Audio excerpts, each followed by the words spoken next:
Folks, Alan Davidson here, better known to my friends and colleagues as Mac.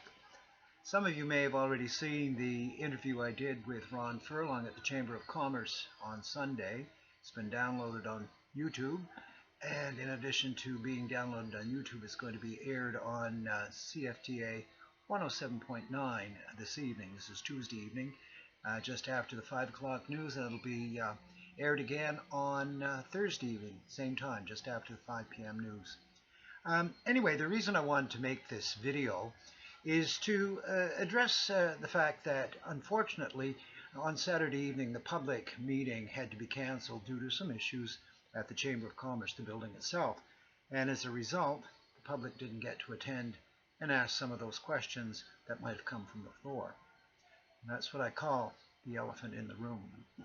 And the elephant in the room, I'll start off by just explaining that during my time campaigning, since I submitted my nomination papers, during that time since mid-January, I've been approached by a number of people that I've spoken to over the last several weeks have asked me what are your thoughts on the feasibility, I guess you might call it, the feasibility of this new complex that the town of Amherst wants to build, sporting complex. And my response to that is, basically, I'm 100% in favor of it. But the problem is, not right now. This is not the right time. Down the road in a few years, perhaps, yes, when the population of the town is a little bit greater than what it is today, when our taxpayer base is higher than what it is today, I would definitely be in favor, whether I was on council and voting for it, or whether I was a taxpayer voting in a plebiscite for such a venture. Now, my reasons for thinking and feeling as I do at the moment,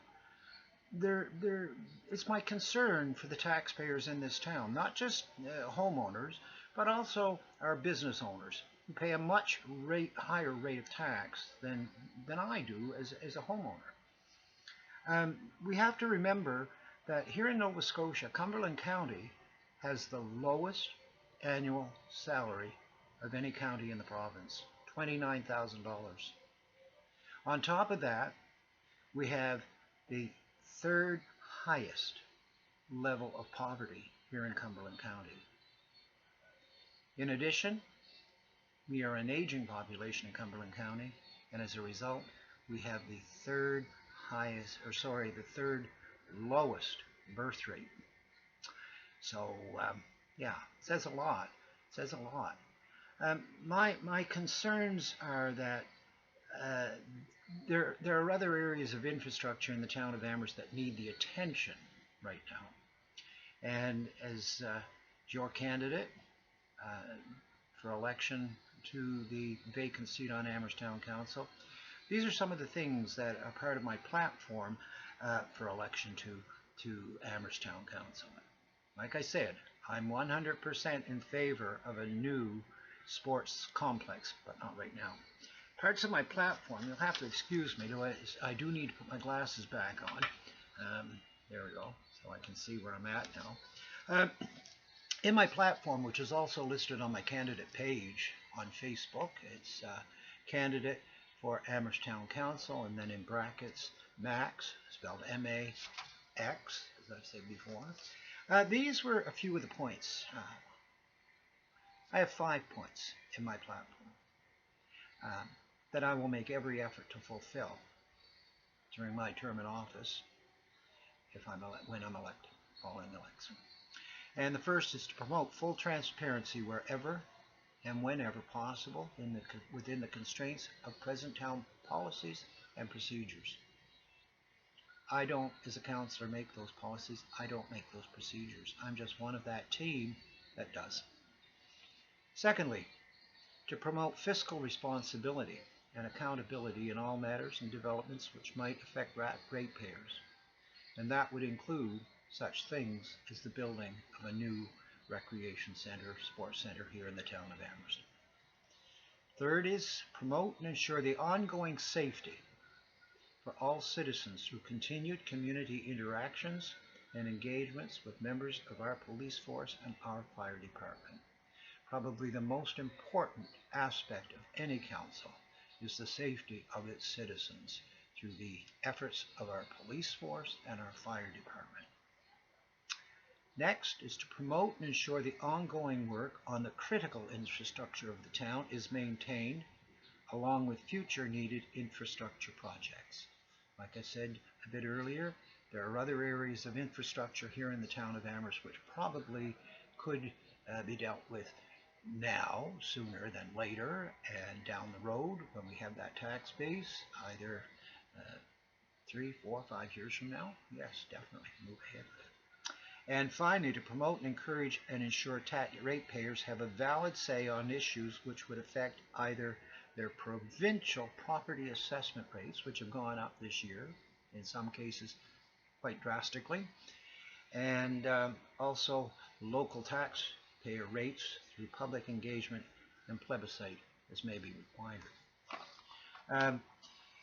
I would be interested. It's unfortunate that at that the public meeting, as I said, the public meeting had to be canceled, because I'm quite certain the issue of this sports complex would have been a question that came from the floor.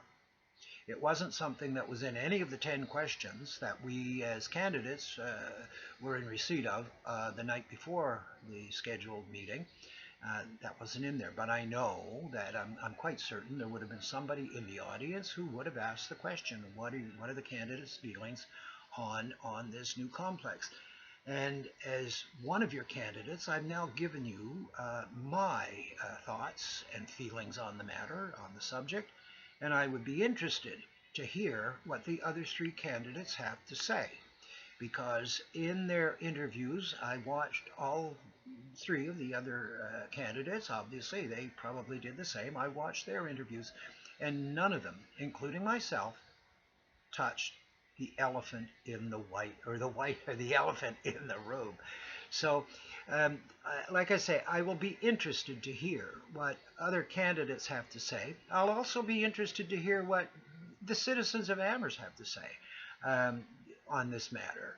And my contact information is on my candidate page. My phone number is there. I am open to receiving calls at any time.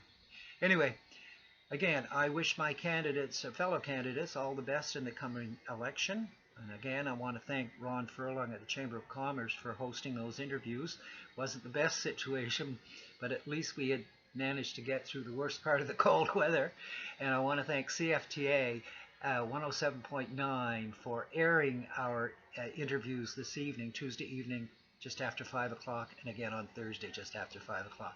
Hope I haven't bored you too much, and take care, stay safe, stay warm, and all the best. Thanks. Bye for now.